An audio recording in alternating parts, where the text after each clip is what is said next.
And welcome back to the Dean Obeidallah Show. Right now, very happy to have on the show Joe Cirincione, national security analyst, author with over 45 years of experience. He's been a congressional staffer, a program director, advisor to the State Department, and 3 presidential campaigns. And he has a Substack that you should subscribe to. He writes weekly for his own Substack. Joe, thanks for being on, my friend. I appreciate it. My pleasure. My pleasure. Thanks for having me. So let me just ask you overarching a general question. We're about 4 days into this war. We spoke on Saturday, just within hours of the war breaking out. What's your reaction now? I think Iran is pursuing a strategy to intentionally expand the war, to regionalize the war. And that at first seems a little crazy that you would do this. Why do you want to attack people that haven't been attacking you? But from their point of view, I think they understand that they can't beat the U.S. and Israel militarily.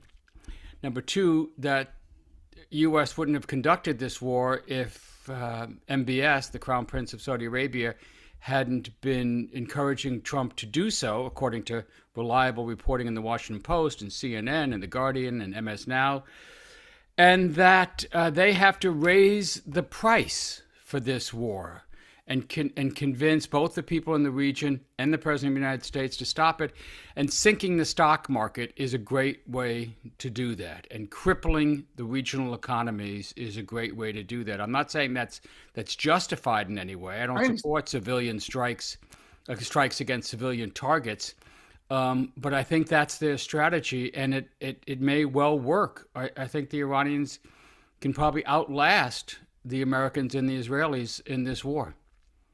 When you say outlast, do you mean domestic political concerns about Donald Trump? Because first of all, he started a war that's very unpopular. It's not like the Iraq war. We're on the eve of it. You saw different polling showing 65, 70% support, depending who you spoke to. This war begins gravely unpopular and strongly disapproved to strongly approve is 2-1, even more so. So people really worked up against this war because we were not told what it was for. So does that make it even harder for Trump to keep some kind of support level? Absolutely. So you have to understand, in all previous wars, we have basically followed a script, and Colin Powell immortalized it in the Powell Doctrine. If you're going to go to war, you have to do so with the support of the American people, the support of the Congress, and with a capable, well-trained, and ready-to-go military. Okay, we got the last one, but you skipped over the other two, and we just jumped straight into war. It wasn't just a surprise to the Iranians, it was a surprise to us. We didn't think this was actually going to happen, despite moving 2 carrier battle groups into the region. And so he starts off at a very low point. As you say, some of the polls, 21% support the war, 27% support the war. And he's going to lose those. This war is not going to gain support. Right. It's going to continue to lose support, especially when you start off with sort of you peak right away. You kill the leader of Iran in the first couple of hours of the war. It's pretty much downhill from there. Oh, and shortly thereafter, you hit a school and you kill 150 schoolgirls. I mean, this does not sit well. I mean, you can see there's no celebration in America for killing Ayatollah Ali Khamenei. Most people can't even say his name. It's not like Osama bin Laden. It's not even like killing the General Soleiman that Trump did in his first term, the head of the Revolutionary Guard that he killed in Iraq. It's nothing like these previous villains that we've killed. He's not getting a bump for it. And I think he's on the defensive, and so are his people. Yeah, and now you see another component, which are gas price at the pump. AAA, I just looked at AAA this morning, and from last month to now, and it's just beginning, it's up about 12%, the average price. And I was sharing it online, and many were sharing what's happening by them. It's much higher than that. They've seen a jump of 50 cents a gallon in the last week.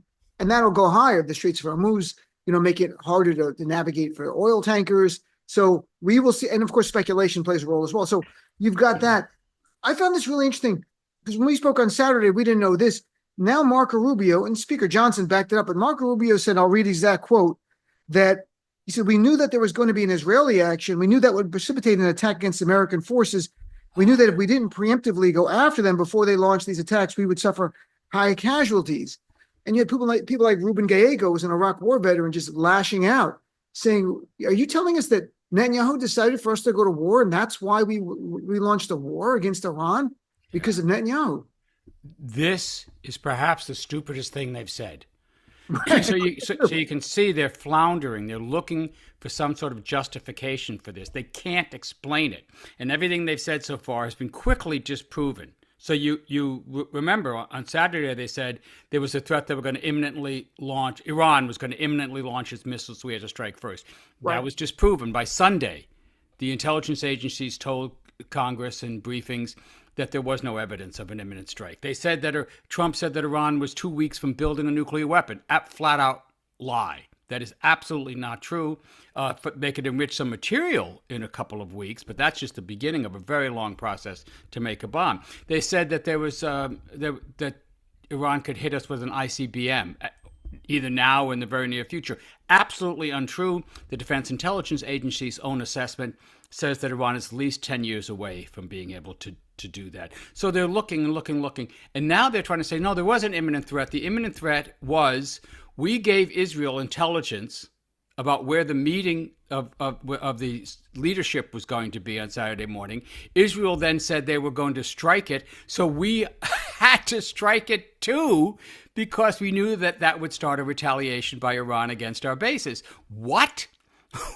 You mean to tell me the most powerful country in the world, the country that funds and arms Israel, has no power to tell Israel whether they should strike Iran or not? It's ludicrous. It's ridiculous. And you have sober people like Ruben Gallego or Senator Warner came out of the briefing in shock over this explanation. So this is struck right at the centrist core of the American and the Washington sort of, national security elite. The Democrats, and Democrats never want to look weak on defense. They're always willing to give the president the benefit of the doubt. Not here. Not here. It's just not happening.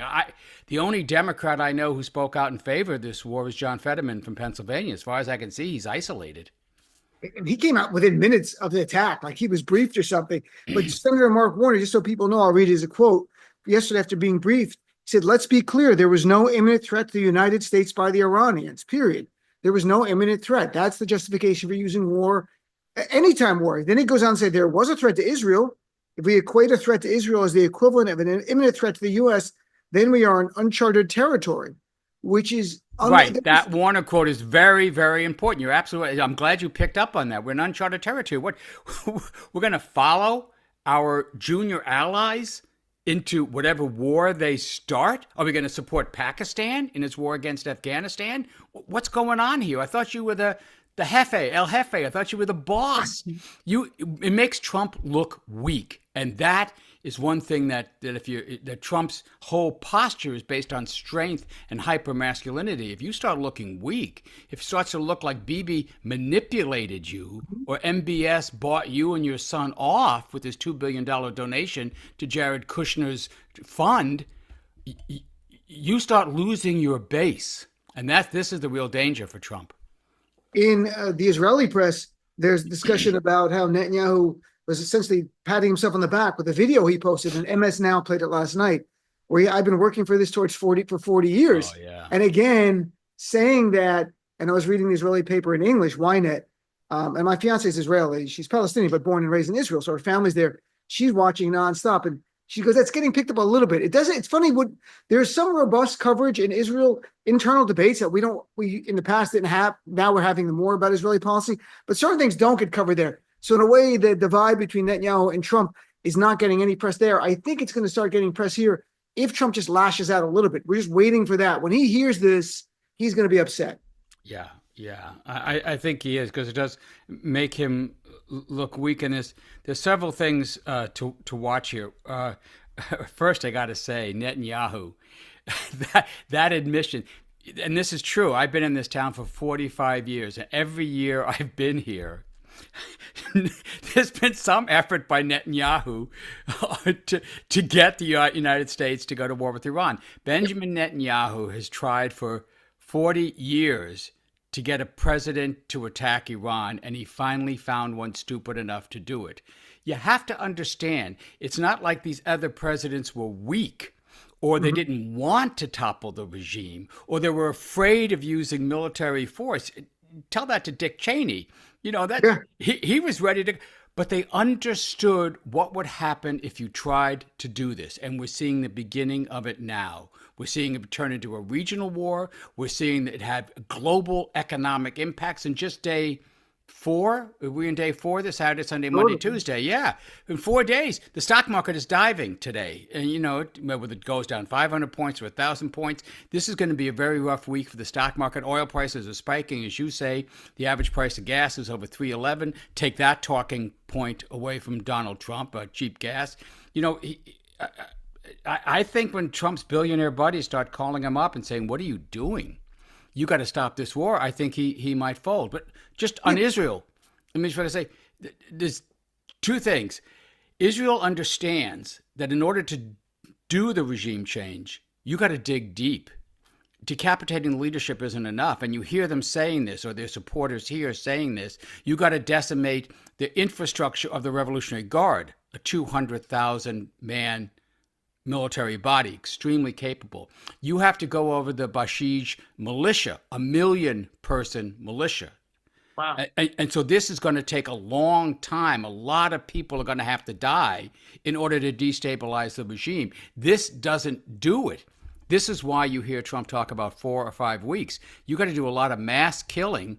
It's not just destroying infrastructure. It's killing tens of thousands of people in order to destabilize the regime. And the second part, Israel is using this to advance its other aims. You may have seen that Israel, in response to, I think it was 3 rockets fired by Hezbollah, has now invaded southern Lebanon, something the far right has wanted to do for a very long time. They consider that part of Greater Israel. So he's advancing his army to seize territory in southern Lebanon, and you can bet he's not going to give it back. So Israel is using this for its own purposes that have nothing to do with American security. Right, but you wonder how long they'll keep the land. I mean, Netanyahu has a memory of Israel putting that buffer in southern Lebanon, and the troops Hezbollah came to life then, and they slaughtered Israeli soldiers to the point where they ultimately pulled out. There's a great book, Pity the Nation, by Robert Fisk, which really goes through that in great detail. And I'm my dad's side, I'm Palestinian, so I've been following the Middle East I'm Sicilian on my mom. I'm half Sicilian, my mom's side, and I'm half Palestinian on my dad's side. That is a hell of a combination. I know. So I hope nobody messes with you, man. That's it. So the Mediterranean combination comes to life here. I want to get your reaction. You've been covering this stuff, you said, for decades. Did you ever hear a Defense Secretary, Pete Hegseth, said this yesterday? Did you ever hear one say the idea America, regardless of what so-called international institutions say, is unleashing the most lethal and precise air power campaign? It goes, quote, no stupid rules of engagement. Oh, yeah. No stupid rules of engagement. That sounds like something you'd play at a trial later when there's war crimes. You see, that's got to send a chill down the spines of most American generals and admirals, because those rules of engagement are there to protect our troops. Because in general, we still think of ourselves, despite considerable historic evidence to the contrary, that we're the good guys, and that when we take prisoners, we treat them humanely because that's who we are. It's part of the values of our nation. But other countries won't.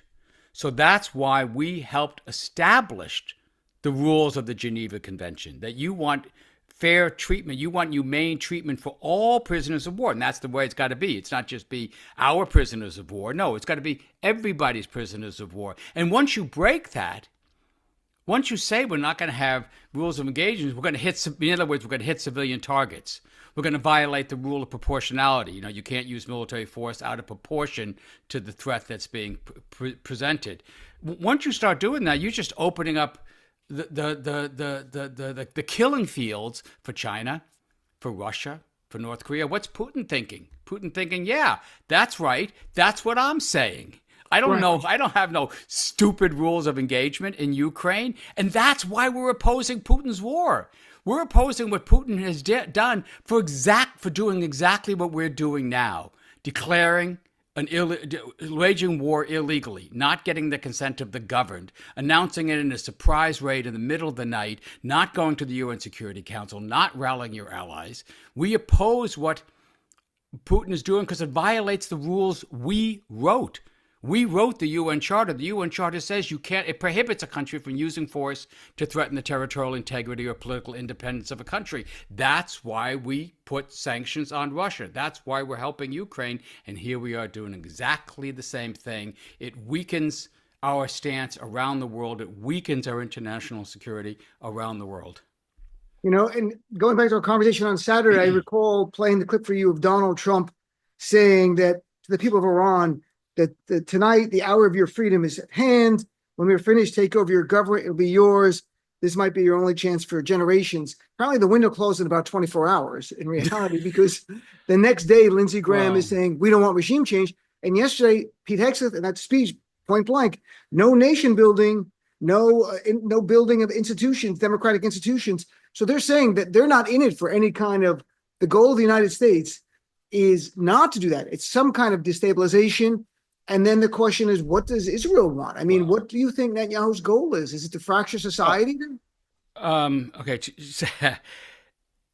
That was such a ludicrous press conference. You see that Hegseth's got panned for that. He's a joke. He clearly doesn't know what he's doing. And for one thing, he kept talking about war. And one of the things the administration supporters are trying to claim is that this isn't really a war. We didn't realize that when they renamed it the Department of War, they meant it. They were going to attack 7 nations in 10 months. Right. I mean, this is a new land speed record for war. We didn't understand that. But of course, then again, we've never had a president of the United States announce a war in the middle of the night in a baseball cap outside a golf club and resort. But this is what we have. These are the people who are doing this.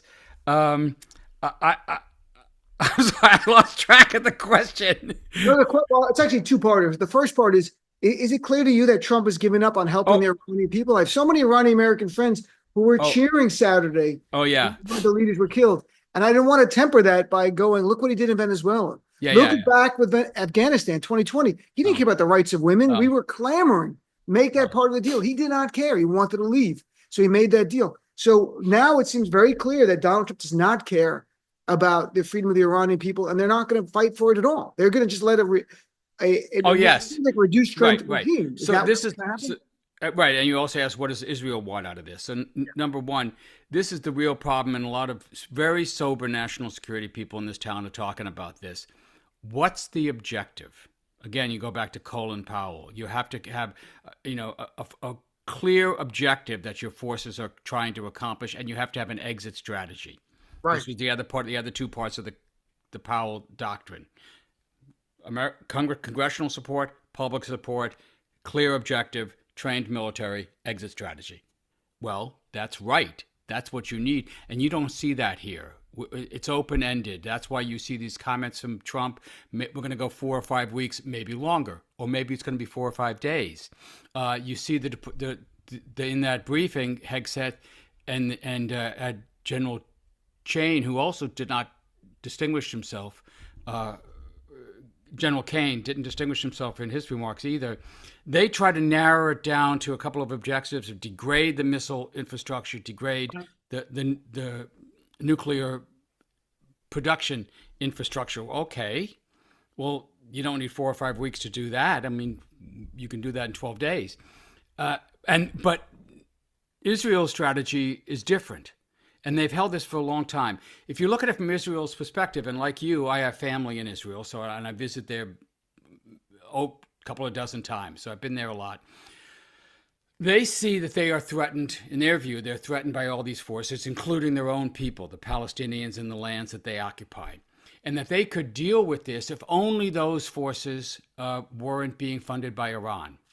And it's true, Iran does fund Hezbollah and Hamas and the Houthis, and did back the murderous Assad regime in Syria. So they figured, we want to go get the banker. We want to go get them. And if we can knock out Iran, then these people won't have the resources and we can dominate.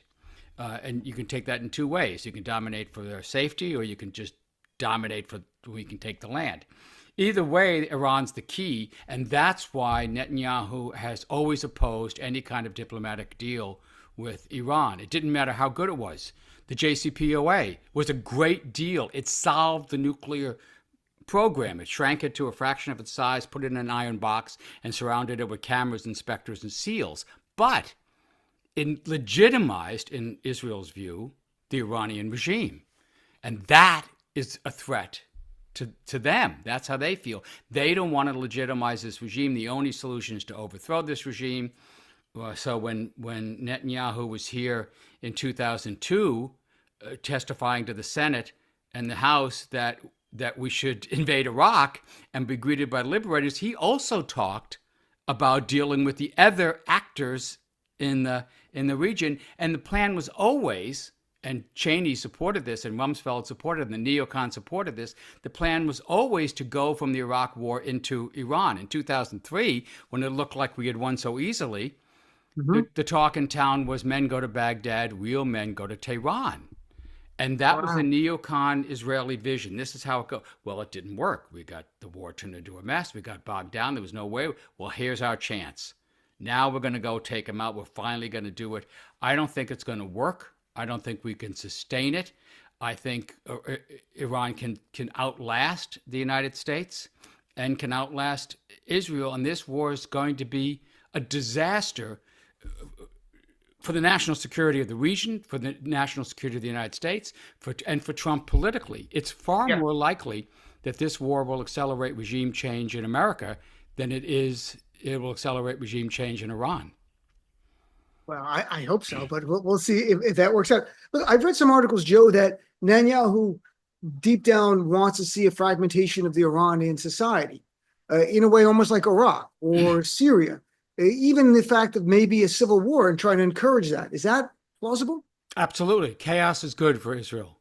A fragmented Iran is good. Remember, I don't know, there's many ethnic groups inside Iran. So, some of whom have been dominated by the Persian majority for decades, preceding the Ayatollah's regime. And so if the central government falls apart, there will be civil wars, plural. There will be contesting militias. There won't be freedom for the Iranian people. There's no leader on a white horse that's going to come in and seize control. There's no organized political opposition.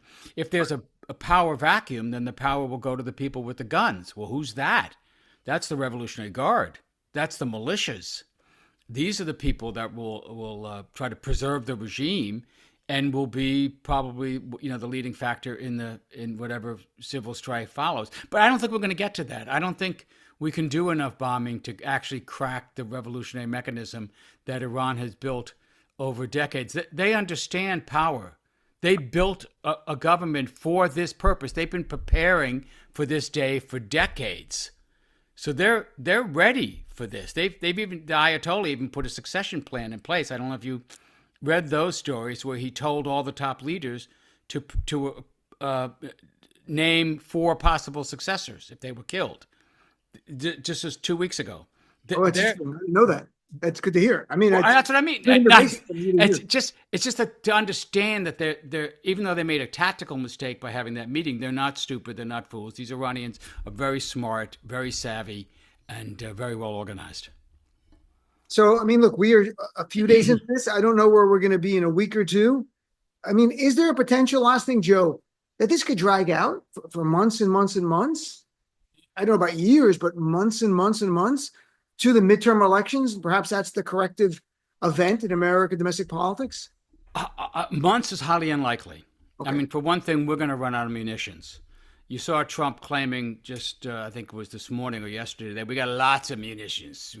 Yeah, we got the best munitions in the world. Right. Yeah. Well, we don't. Drapes. We don't actually sustain. We didn't prepare for a sustain. Well, we had months to prepare for Iraq. This is not something that we're geared up for, and the economy can't stand it. I mean, you can't. It's the Straits of Hormuz. In some ways, it all comes down to that. You shut that down, and you shut down 1/5 of the world's oil supply. I think oil hit $82 a barrel. It's up about $10 just in the last few days. If it hits 100, that's global recession territory.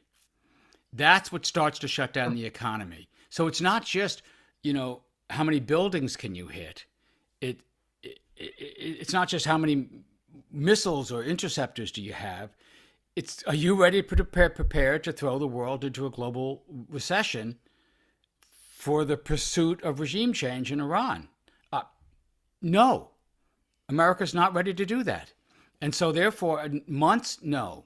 Weeks, possibly, but even that is unlikely. I think it's far more likely that Trump pulls the plug on this because he realizes it's a loser, that he really thought, and you hear them when you talk, he thought this was going to be like Venezuela. Mm-hmm. He got addicted to precision military implementation.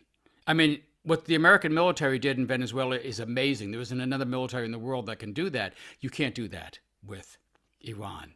Iran is not a one-man rule country. It's not like Saddam Hussein's Iraq or Muammar Gaddafi's Libya. You knock off the leader and the thing crumbles. No, that's not like this at all. And as Trump begins to realize this, I think he pulls the plug.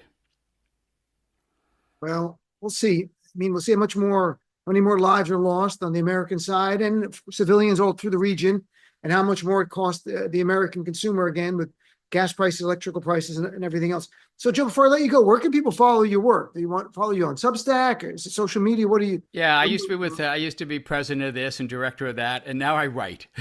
So Okay. I have a Substack. It's Joe Cirin, Cirin, Joe Cirin, Substack.com. Just Google me. I've had an article recently in the New Republic that I'm proud of. This is not how democracies go to war. It's how dictators do. Yeah. And also a new article in the Bulletin of the Atomic Scientists about this illegal, unauthorized, unpopular war. Well, Joe, I appreciate your time and your insight. You're great, and I look forward to chatting with you in the future, my friend. My pleasure, Dean. Thanks for having me on.